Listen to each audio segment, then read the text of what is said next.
The dog who barks gets muzzled anyways, so you may as well bite so they know you're a force to be reckoned with. Rule number 5. Always bite. Always bite. Hey guys, welcome to Chapter 5 of the Castor Saga. Spoiler warning, if you haven't seen our first, second, third, or fourth video, this is Chapter 5. Spoiler alert, you have been warned. Warning, this episode definitely has some triggering material. At least it did for me. So, this is your warning. Viewer discretion is advised. Chapter 5. The Forest of Whispers. The white birch trees covered in creepy green moss were a perfect setting for what was to come. In this forest, there were numerous up and down hills. To make things worse, along with the voices in their heads killing them from the inside out, a chilling, twinkling music like from an old music box played as they slowly made their way through the slightly foggy forest of white birch and oak. Most people would have just plugged in headphones to try and tune it out, but in this case, that wasn't possible. The voices weren't around them. They were inside their head. "You're worthless, I hate you, kill yourself," were some of the most common phrases that they heard. Others included more personal fears or ideas. You're too fat, you're too skinny, you're ugly, depending on what the person was used to telling themselves. The thing was, Meli and Tony weren't hearing those voices. They were hearing everything but those voices, actually. They heard screaming coming from the lost souls who had perished there before them. They heard moaning and groaning of those who had suffered along the way. Meli and Tony didn't have to worry about their own voices. They were more concerned with the screeching that came with them. Imagine nails on a chalkboard, accompanied by hard plastic scratching inside of a paper bag with zombie groans and moans of ghosts that have never been able to fully die. The cacophony of noises, plus the music box, was enough to drive anyone insane. And just when you think it's over, just when you get your hopes up that the music has come to the lull, the sigh of relief that you feel that everything's going to be okay, and yes, you did it. You made it out alive. The music starts again. On a loop, that same hellish music box plays over and over until you're legitimately ready to rip your ears from your head and swallow them whole, because the sound of your own digestion system would be better to listen to than the yells and screams of those who don't even exist on the same plane of space that you do. Their ears bled as their tears began to dry up, and immediately following the ring of the music box, silence for a mere 3 seconds, followed by the same damn music they felt consuming them before. Not just anyone could take this madness. 2 of the casters actually lost their minds and fled the train. 1 boy and 1 girl leapt to their death off the back of the train in an absolute frenzy of tortured screams and manic sighs. "I can't take it anymore. Make it stop, please!" As the 15 remaining casters turned into 13, the conductor began to get nervous. The casters were almost losing their minds.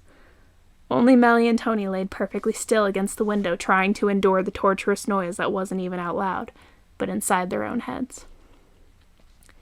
Eventually, as they exited the worst part of the forest, the music came to a final screeching halt, but everyone was paranoid that it was going to start up again. Tony looked at Meli as she weakly smiled down at him, and he slowly reached up for her face. "Meli, are you okay?" "I'm fine. Thanks to you, Tony. You okay?" "I'm alright. That was just a lot." "I know. It was bad." Tony pushed himself up off Meli and looked deeply into her eyes with a curious look. "You helped me. I tried. Thank you." "Thank you, Tony." Tony touched the side of Meli's face gently and smiled as she turned her head to the side. He smiled and sat down beside her on the seat as the conductor went through his checks of counting people and such. Meli stood up and looked around at everyone else. They were slowly getting up off the floor, pulling each other up, and trying to help as best they could. Rose saw Meli staring at them and walked up to her. "You okay?" "Yeah. You okay?" "Yeah, I think so. Is Tony?" "Yeah, he's fine." Tony waved his hand to her, then brushed his hair back out of his face, looking around. I saw what you did for him. That was very brave. So then, you know? Yeah, I understand completely. What confuses me is how you did it. Rose was a shadow caster and had a dark navy blue cloak. John was a nature caster, like Meli, and had a dark green cloak. John walked up behind them and put a hand on Rose's shoulder. Yeah, I was wondering the same thing. You're a nature caster like me, right? So how did you use a shadow caster's technique? That's what you did, isn't it? Well... Meli looked back at Tony as he grabbed a drink of water, and then her gaze returned to Rose and John. Yes, and no. I kind of took a shadow caster technique and made it into a nature caster technique. What do you mean, yes and no? I'm a very rare breed of caster. My family consists of both nature and shadow casters, so I've been around a combination of the two my whole life. It has affected my skill set in a way that allows me to drift in and out of shadow and nature castings at will. Apparently, it's fairly common in well-practiced caster families like mine. Whoa, really? John and Rose looked at each other, both thinking how insane that was, that Meli was capable of something like that. What is your skill set then, if I may ask? Hey, Meli. Meli looked over at Tony, who was calling to her from their seat. One sec. Meli looked back at Rose and John and smiled. I don't want to tell anyone yet. There's too much explaining to be done. I'll tell you when we get to a forest where I'll be needed. Rose and John smiled and sat down resting on the right side of the train a few seats back from Tony and Meli. Meli walked back over to Tony and sat by him, smiling. Yes, Tony. What's the next forest we're coming to? Oh, well... We're almost through the Forest of Whispers. Up next should be the Forest of Faces. Faces? That doesn't sound good. What'll happen is everyone will start having vivid hallucinations. Everyone? Yes. You'll likely see visions in people who aren't really there. This forest should be easier for me because I have visions all the time, but for those who aren't used to having visions or being in that kind of situation, it can be quite daunting. Wait. You have visions, like on a regular basis. Yeah, I figured you'd have guessed that by now. What do you mean? Meli handed him the book she wrote and smiled as he took it, then looked back at her. What about it? Tony, the book. It's a perfect example of me having visions. Knowing impartial what's going to happen. So, what, you're some kind of psychic? I'm not psychic. I'm sensitive, which is basically about as close as it gets. So what am I thinking? I hate that question. I'm not going to read your mind. I just know what's going to happen to a small extent. Tony wanted to believe her, but it was harder to believe something he normally would have considered impossible. He didn't have trouble with the whole magic thing she described to him because she used energy to explain it. But seeing the future was a little over the line of possibility for him. I want to believe you, Meli. It's just hard to believe something like that. Let me get this straight. You're telling me you have visions of the future. Not necessarily. My visions show me a lot of things. I wouldn't be able to say in good conscience that I can see into the future, but sometimes I have visions that show me things that end up happening. Tony smiled at her description of this ability of hers. She wasn't trying to impress him with more than what she could confidently say was true, and that actually made what she was telling him more believable. Wow. You're incredible. Why? You're very matter-of-fact about what you can do and what your abilities' limits are. You don't seem to exaggerate them at all. I'm not quite used to that, honestly. Rule number 5.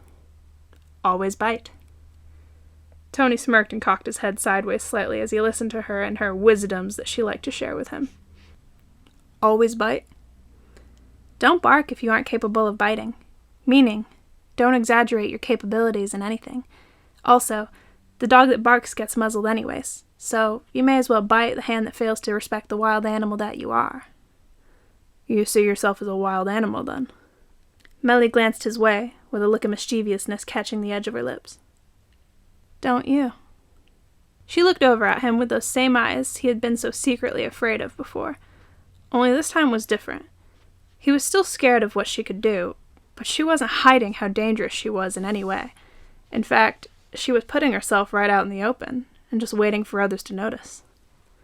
She looked so innocent, and bright, and beautiful, but she was also dangerous, and he could tell that from their first conversation.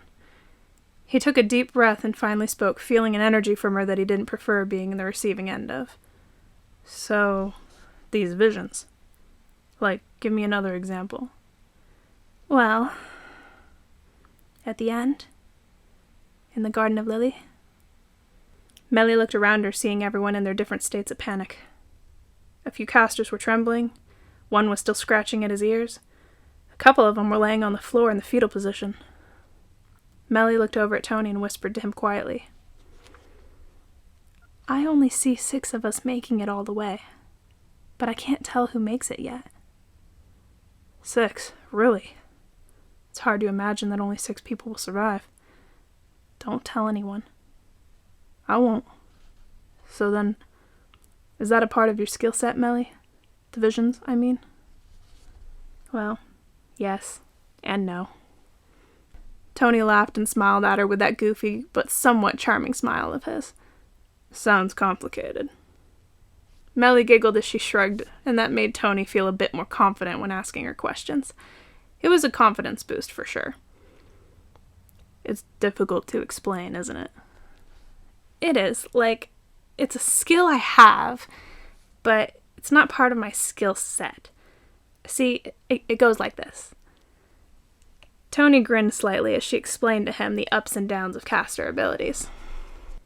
You have your main skill set, which comes from being either a shadow caster or a nature caster. And then you have side skills, which you can learn on your own or pick up from family members. My visions have come to me since I was little. I think someone else in my family passed it down to me, but I don't know who. So when you slammed your fist through that dark spirit creature thing and your eyes lit up white? Yeah, sorry about that. No, Meli. I just wondered, was that one of your main skills or a side skill? Well, it's something that every caster can do with practice. I just forced all my energy into my fist and then just, slammed it through his skull. Tony chuckled quietly and patted her on the back gently. So then, the eyes? They just do that when a massive amount of energy rushes through me. Most casters do that too. Color depends on personality and skill set. Yeah? What do you think my skill set is, Meli? I mean, I know you said I'm a shadow caster, but what exactly do you think my skills will be? You want me to guess or try and look at it for you? Yes, please. Either or.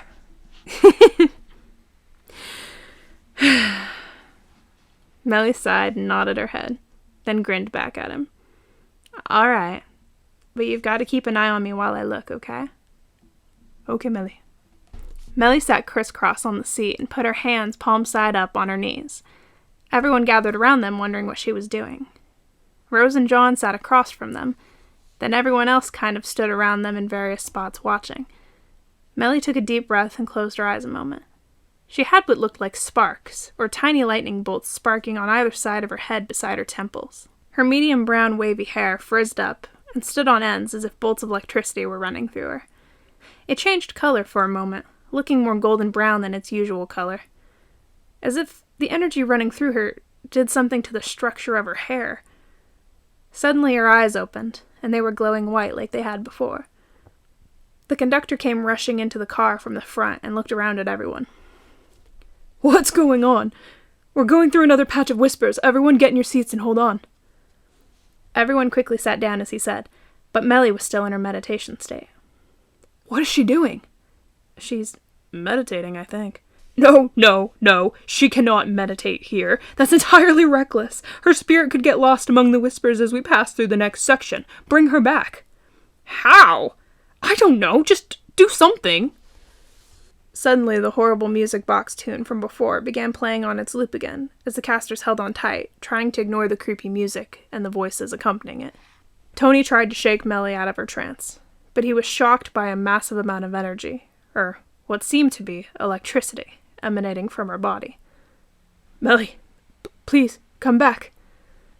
Tony began hearing the voices again, and held onto the seat tightly and tried to rid his mind of the whispers. Nothing helped, though. He was more worried about Meli at this point than he was about the voices and music box. The screams began to come again, and everyone moaned in pain, biting into their lips to hold in their cries of pain. That's when Meli snapped back from her trance, and covered her ears, as her fluffy hair came down around her. Tony saw her and grabbed her, pulling her over against him.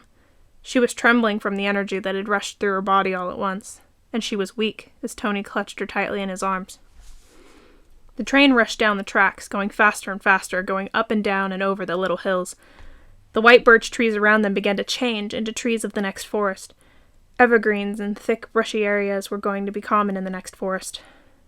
Tony felt Meli's body go completely limp as the voices continued screaming at them. That's when Tony was able to tune them out. It were as if everything were in slow motion for him. The voices were more like a mild hum now, as Tony lifted Meli up and held her gently, moving the hair from her face. "Meli?" Her eyes were closed as if she were asleep, but Tony knew the dangers that sleeping could bring. "Meli, wake up! No, Meli, no sleeping! Meli, I can't do this without you! Wake up! Now!" Tony's blue eyes suddenly lit up and quickly flashed a purple color. As he did this, Meli's eyes darted open and flashed white as she began to regain her strength. She looked up at him and pulled herself up using his shoulder. "Tony, what did you do?" They were alone in their slow-motion world at the moment, and no one around them was able to understand or notice. I don't know, I just saw you unconscious, and I guess I just lost it for a moment." Tony's eyes flashed the purple again, and the slow motion was over, as they were back with everyone in real time. However, they were unaffected by the screams in the music box. They looked at each other, and Meli's jaw was dropped, but she was smiling. "Tony, you tapped your magic. You used a side skill and gave me a burst of your energy. That's amazing. Your eyes glow purple." "Really?" Meli nodded and touched his chest gently, leaning him back against the seat so he'd rest. "Tony, don't move. Relax, okay?" Tony nodded, and Meli sat beside him, thinking about what she'd seen in her vision and what she had just witnessed from Tony himself. They sat there for what seemed like an hour, but really was only about 10 minutes. Finally they came out of the final whispers, and everyone calmed down, looking around. Rose looked over at Meli and Tony and saw they weren't even annoyed by the voices. Rose walked over and crossed her arms, looking at them with a smile. "Okay, now that's just not fair." "What is it, Rose?" John came over beside her and looked at Tony and Meli as they sat there relaxing. "Could you guys even hear all that crap?" "We could, for about the first half. Then it just got mumbled and sounded like humming." "Yeah, according to Meli, I tapped my magic, whatever that means." "You?" John seemed annoyed and crossed his arms as if Tony were the last person he'd expect to tap his magic. "You tapped your magic?" Both Rose and John looked surprised and astounded by what they heard. "Yeah, I guess so." The conductor walked over to them, then stepped around Rose and John. "You tapped your magic." "That's what Meli said, sir." The conductor looked at Meli with a very stern expression. "He tapped his magic?" "Yes, sir." "Wow. You two have this in the bag, don't you?" "What do you mean?" "She's secretly a prodigy, and now you've tapped your magic by the end of the 3rd forest. Kid, there are 12 forests. Most people don't tap it until at least 6th or 7th forest, if they even make it that far. Do you know what this means?" "Not really, sir." "Tony, you know how I said you have to be a B by the end to survive?" "Yeah." "Tony, everyone else is still at D level, while you just bumped up to a high C. You're almost at B level, Tony. You just boosted your potential by about 300%. "Really? That much, huh?" "Tony, I don't think you're understanding this fully. We can start unlocking your skill set." "That's awesome, Meli, but what I'm confused about is why I unlocked before the others." Meli smiled and brushed his shoulder with her hand as if she were brushing dirt off his arm. Because you're like me, Tony. Don't question it. Just enjoy it. Soon you'll be able to use your magic at will. And that's when you become a full caster. Whoa. Cool. Okay, now everyone settle down. We're almost to the Forest of Faces, and we're going through as soon as we get there. Now, I know it's going to be getting dark just about time we're in the middle of the forest, but I figured we'll probably all survive it.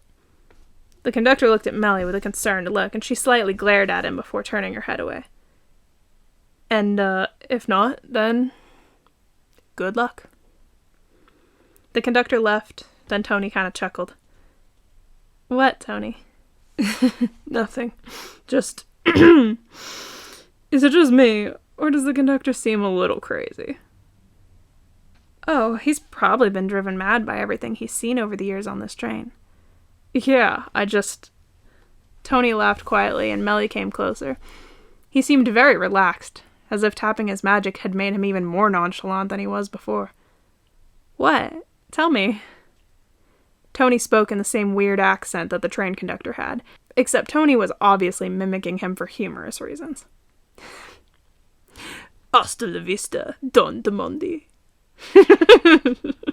Meli and Tony were laughing so hard they could barely breathe as they remembered how funny that line actually was. Not at the time, of course, but it was funny now that they were safe and out of that forest. Meli, what's Don Demondi? Oh, it means damned demons. I think there's a rumor that the worst human souls get turned into those dark spirits and trapped in the forest of burns forever. Really? Meli shrugged and looked out the window as she relaxed back into her seat. Yeah, but I'm sure it's just a rumor. Tony sat beside her and looked out the window himself. He had to keep his mind under control. He didn't want his thoughts running away with him.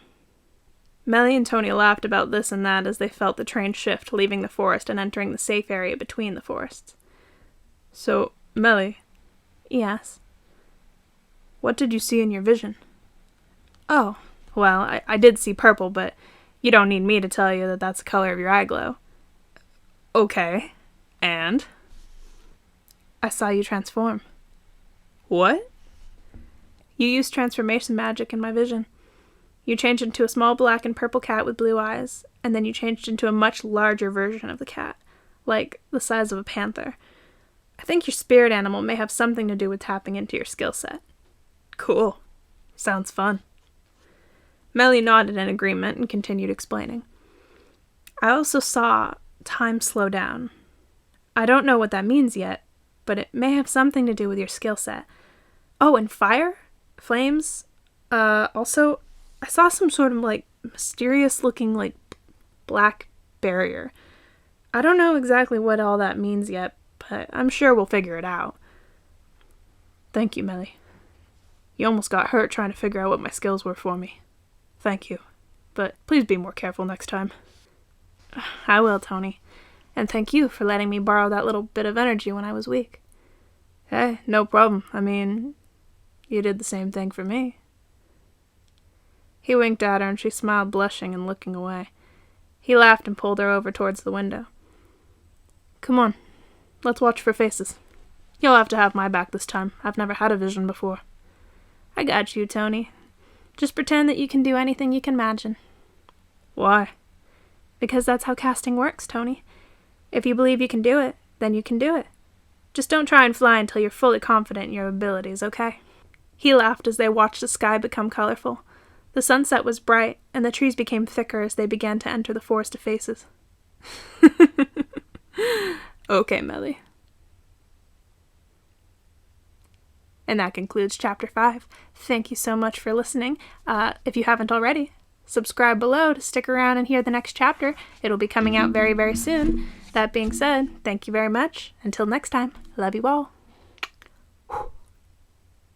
Bye.